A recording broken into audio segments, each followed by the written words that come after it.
பிரசவத்திற்கு 4 நாட்களே இருந்த நிலையில் அதிமுக பெண் நிர்வாகி காயத்ரி எடப்பாடி பழனிசாமி கூட்டத்தில் கலந்து கொண்டு உரையாற்றிய நிலையில் 4 நாட்களுக்கு பிறகு அவருக்கு பெண் குழந்தை பிறந்தது.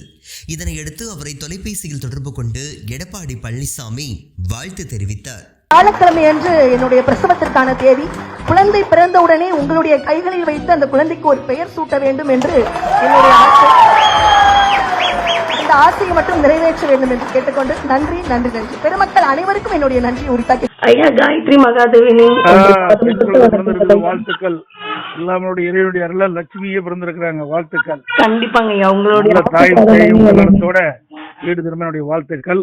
நிச்சயம் நோயொடிலாம் பல்லாண்டு வளர்ந்து எல்லா வளங்களும் பெற்று உங்களையும் உங்களுடைய ஆசீர்வாதத்தினால் உடல்நலம் சரியாகி நம்மளுடைய கட்சிக்காக உண்மையாக உழைப்பதற்கு காத்துட்டு இருக்கேங்க.